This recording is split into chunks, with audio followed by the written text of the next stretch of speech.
गुजरातच्या साबरमती जेलमध्ये बसून दुसऱ्यांच्या सुपाऱ्या देणारा किंवा बरेच हत्याकांड घडवणारा लॉरेन्स बिश्नोई हा सगळ्यांना माहिती आहे. मुंबईचा अंडरवर्ल्ड डॉन दाऊद हा सगळ्यांना माहिती आहे.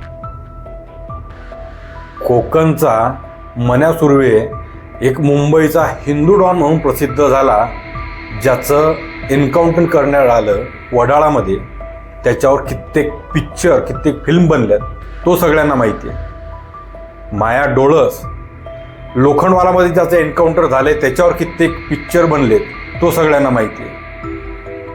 कितीतरी गुन्हेगार सगळ्यांना माहिती आहेत ज्यांच्या नावावर ही तरुण पिढी स्टेटस ठेवती. पण रमाकांत कुलकर्णी बस नामी कापली. कोण होते रमाकांत कुलकर्णी? काय त्याचं व्यक्तिमत्व, काय त्यांची परिभाषा किंवा काय त्यांचं काम, हे कुणालाच माहीत नाही.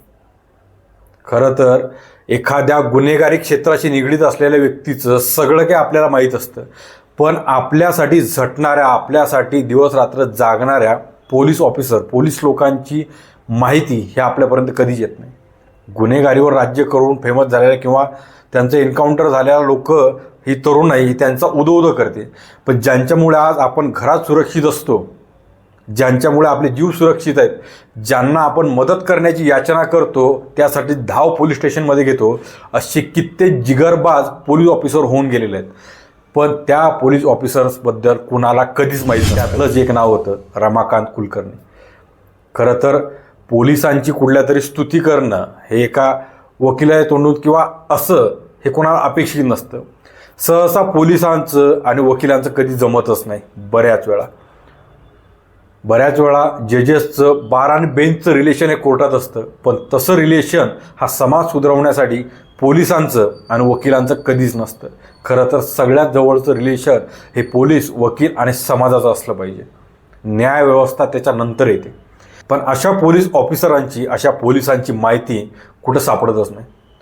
खरं तर मी मानवत मर्डर्स याबद्दल सर्च करत असताना त्याच्यावर एक व्हिडिओ बनवला, त्याची थोडी माहिती घेतली, त्याचं सर्च केलं, थोडं वाचन केलं. त्यानंतर मला एक नाव कळलं, जे की होतं रमाकांत कुलकर्णी. कुठल्या हिरोला शोभणार असं काम, तसंच नाव, तसंच देहबोली आणि तसंच काम, पण कुठंच गाजावाजा नाही. नेटवर मी एवढे त्यांचे सर्च केले, त्यांचं नाव कुठंच नाही. त्यांच्याबद्दल विकिपीडियावर पाहिजे तेवढी माहिती नाही. त्यांचे इंटरव्ह्यूज कुठंच अवेलेबल नाही आहेत. त्यांचा कुठंच गाजावाजा नाही.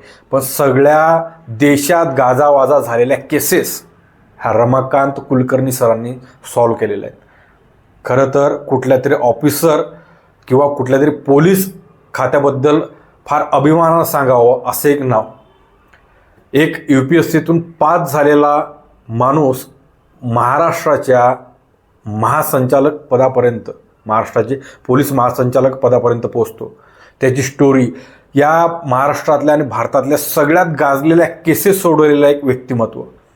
पण असं व्यक्तिमत्व की ज्यांनी एवढ्या मोठ्या पदावर असताना सुद्धा कधीच गुन्हेगारावर हात उचलला नाही. खरं आहे असं म्हणजे हे ऐकून कोणाला धक्का बसेल, पण त्यांच्यासोबत काम केलेली व्यक्ती, त्यांच्यासोबत काम केलेले पोलीस अधिकारी अजूनही सांगतात की रमाकांत कुलकर्णी सरांनी कधीच कुठल्याच गुन्हेगारावर कधीच हात उचलला नाही.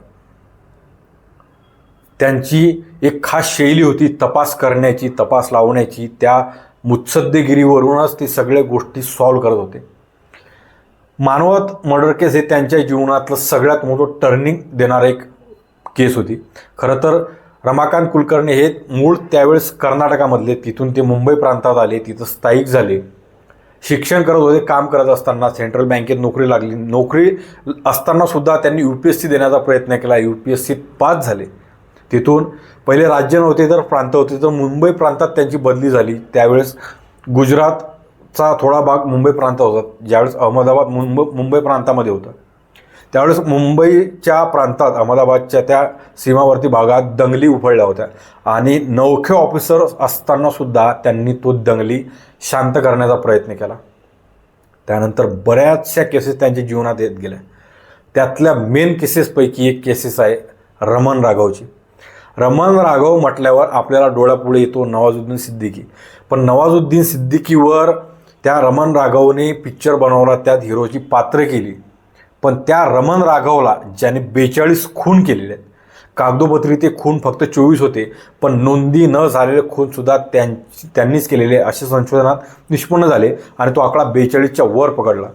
एक सायको किलर असलेल्या, एक सिरियल सायको किलर असलेल्या एका व्यक्तीला त्या काळात कॅमेरे किंवा असल्या कुठल्याही सुविधा नसताना, ज्याचा नाव गाव पत्ता ठाव ठिकाणा काहीच नव्हतं, अशा एका व्यक्तीला पकडलं जातं आणि मुंबई आणि महाराष्ट्र सुटकेचा श्वास घेतो. मानवत हत्याकांड तर हे नंतर झालं, पण त्याच्या अगोदर बऱ्याच केसेस त्यांच्या जीवनात आल्या. एकदा तर अक्षरशः एक फॉरेन लोक होते जी स्मगलिंग करायचे भारतातून परदेशामध्ये, तर त्यांनी शेकडो किलो सोनं स्मगलिंग केलं होतं. त्यानंतर ह्या बातम्या सुरू व्हायला लागल्या. बातम्या सुरू झाल्यानंतर त्याचं जे तपास आहे तो तपास रमाकांत कुलकर्णी सर यांच्याकडे आला.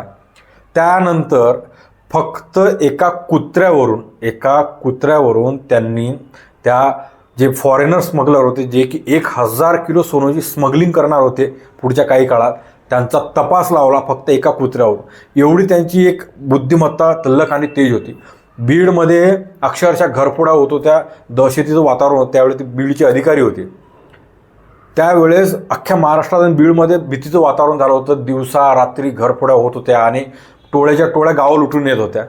त्यावेळेस अक्षरशः त्या सरांनी कायद्याचाच अभ्यास न करता गुन्हेगारांच्या मानसिक बाबींचा अभ्यास केला. कितीतरी पुस्तकं वाचली आणि त्या वाचनातून मानसिक पद्धती समजून त्या गुन्हेगारांना पकडलं आणि बीडने सुद्धा त्यावेळीस सुटकेचा श्वास घेतला.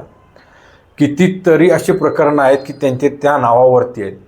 अक्षरशः खुद्द इंदिरा गांधी, ज्यावेळेस इंदिरा गांधींना मारल्या गेल्यावर सुद्धा ते CIDमध्ये असताना, CIDच्या अगोदर CBIने ती केस तपास करण्याकरता रमाकांत कुलकर्णी सरांना महाराष्ट्रातून दिल्लीला बोलावलं होतं आणि फार महत्त्वाचे धागेदोरे पकडण्याचं काम आणि तपास करण्याचं काम इंदिरा गांधी यांच्या मर्डर केसमध्ये रमाकांत कुलकर्णी यांनी केलेलं आहे. आणि त्याचा अभिमान वाटला पाहिजे की ते महाराष्ट्राचे पुत्र होते, महाराष्ट्राचे पोलीस महासंचालक राहिलेले आहेत. पण याबद्दल कधीच कोणाला माहीत नाही. पण ज्यावेळेस ते CIDमध्ये होते आणि CIDमध्ये असताना मुंबई पुणे सोडून कुठंतरी ग्रामीण भागात तपास करायला जावं अशी पहिल्यांदा केस घडली होती मराठवाड्यातील, त्यावेळच्या परभणीतील मानवतमध्ये, जी की मानवत मर्डर्स मिस्ट्री म्हणून किंवा मानवत मर्डर केस म्हणून फार फेमस आहे. मग 11 खून केलेला उत्तमराव बाराते आणि रुक्मिणी यांना पकडलं. त्यावेळेस त्यांचा तपास करून, अख्ख्या गावांची चौकशी करून, जो तपास पोलिसांना त्यावेळेस तिथं जमला नाही, तो तपास रमाकांत कुलकर्णी सरांनी त्यावेळेस केला. रमण राघवचा सुद्धा तपास करत असताना तो आरोपी सापडत नव्हता आणि सापडल्यावर सुद्धा तो मतिमंद किंवा एक मानसिक आजारी होता. त्यावेळेस सुद्धा पोलिसांनी त्याला 2 वेळा सोडून दिलेलं, 1 वेळा सोडून दिलेलं. परत ज्यावेळेस पकडलं त्यावेळेस चौकशी आणि ती सगळी जो तपास आहे रमाकांत कुलकर्णी सरांनी केला. ज्यावेळेस तो खायला, मग प्रत्यक्षात मुर्गा दे दो खाने को मुर्गा दे दो असं म्हणत असताना रमाकांत कुलकर्णी सरांनी त्याला प्रेमानं चहा किंवा ते खाण्याच्या ज्या डिमांड केल्या त्याने त्या दिल्या आणि गोड बोलून त्याच्याकडून ते खुनाच्या मिस्ट्री वधवून घेतल्या. असं पहिल्यांदा झालं होतं की कुठला तरी आरोपी अक्षरशः आपण कुठल्या हत्याराने खून केलेले आहेत ते दाखवण्यासाठी त्या पोलीस अधिकाऱ्याला घेऊन गेला आणि अक्षरशः त्या मुंबईच्या त्या कुठल्या तरी कोपऱ्यात झाडांखाली दडून ठेवलं ते सगळं सामान, दगडं आणि लोखंडी रॉड त्याने त्या रमाकांत कुलकर्णी सरांच्या हातात दिले की याने मी खून केलेले आहेत.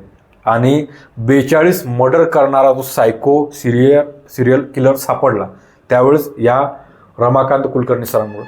असे कितीतरी तपास रमाकांत कुलकर्णी सरांनी लावलेले आहेत. कितीतरी मर्डर मिस्ट्री, कितीतरी स्मगलिंग मिस्ट्री आणि बरेचसे तपास लावून भारताला आणि महाराष्ट्राला सुटकेचा श्वास त्यावेळेस त्यांनी दिला. आणि पोलीस दलातलं सर्वात विश्वसनीय नाव त्यावेळेस द रिअल हिरो. पण अशा पोलीस अधिकाऱ्याबद्दल कुणालाच माहीत नाही. त्यांच्यावर कधीच पिक्चर बनत आहे.